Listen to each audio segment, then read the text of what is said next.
नए कक्षा नवम सामाजिक विज्ञान पाठ 3 नागरिक शास्त्र। इस वीडियो में आपसे कुछ प्रश्न पूछे जाएंगे, उन प्रश्नों के उत्तर आपको देने हैं कमेंट बॉक्स में। रंगभेद के खिलाफ जब संघर्ष और विरोध बढ़ता गया तो सरकार को एक एहसास हो गया कि अब जोर जबरदस्ती अस्तित्वों पर अपना राज काम नहीं किया जा सकता। इसलिए गोरी सरकार ने अपनी नीतियों में बदलाव किया और जो भेदभाव वाले कानून थे उन्हें वापस ले लिया। राजनीतिक तौर पर से जो प्रतिबंध हटा लिया, मीडिया को आज़ाद कर दिया।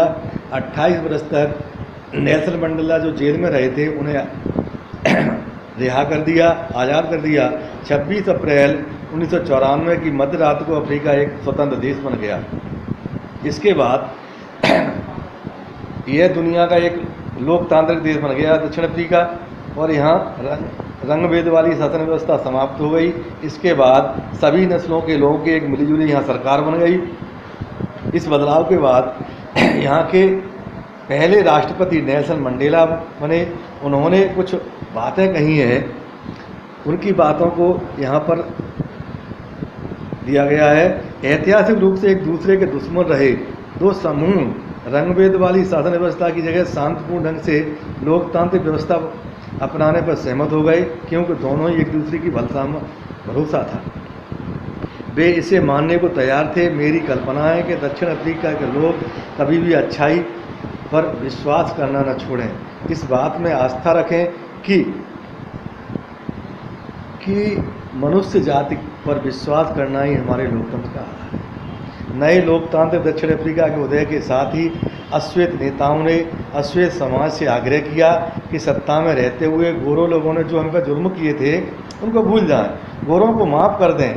उन्होंने कहा कि अब सभी नस्लों, स्त्री पुरुषों को समानता, लोकतांत्रिक मूल्यों, सामाजिक न्याय, मानवाधिकार आधारित नए दक्षिण अफ्रीका राज्य के निर्माण का हमें काम करना चाहिए। एक पार्टी ने दमन और नृशंस हत्याओं के जोर पर शासन किया था, तो दूसरी पार्टी ने आज़ादी की लड़ाई की अगुवाई की थी। संविधान के निर्माण के लिए दोनों साथ साथ बैठी। 2 वर्षों की चर्चा के बाद एक नए संविधान की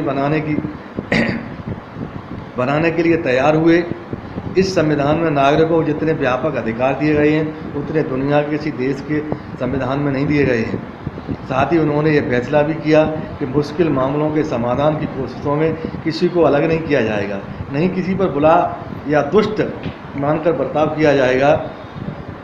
इस बात पर भी सहमत बनी कि पहले जिसने चाहे जो कुछ किया हो उन सब बातों को भूलकर हर समस्या का समाधान आपस में मिलजुल कर करना होगा। दक्षिण अफ्रीकी संविधान की प्रस्तावना में इस भावना को बहुत खूबसूरत ढंग से व्यक्त किया गया है। दक्षिण अफ्रीकी संविधान से दुनिया के लोकतांत्रिक लोग प्रेरणा लेते हैं। अभी हाल तक देश की दुनिया भर में अलोकतांत्रिक तरीकों की निंदा की जाती थी, लेकिन आज वही देश एक मॉडल के रूप में देखा जा रहा है। यहाँ के लोग, अफ्रीकी लोग सभी मिलकर, श्वेत अश्वेत मिलकर, सारे साथ मिलकर काम कर रहे हैं। उनके जो पुराने कड़वे अनुभव थे उनको उन्होंने सब छोड़ दिया है और आगे इंद्रधनुष समाज बनाने में एक सबक के रूप में प्रयोग करने की समझदारी दिखाने का संभव हुआ। एक बार फिर नेल्सन मंडेला के शब्दों में दक्षिण अफ्रीका का संविधान इतिहास और भविष्य दोनों की बातें करता है। एक तरफ तो यह एक पवित्र समझौता है कि दक्षिण अफ्रीकी के रूप में हम एक दूसरे से यह वायदा करते हैं कि हम अपने रंगभेदी, क्रूर और दमनकारी इतिहास को फिर से दोहराने की अनुमति नहीं देंगे।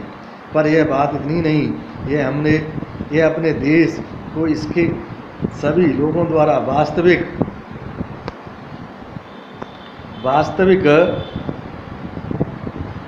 अर्थों में साझा करने का घोषणा पत्र भी है। श्वेत और अश्वेत, स्त्री और पुरुष, यह देश पूर्ण रूप से हम सभी का है।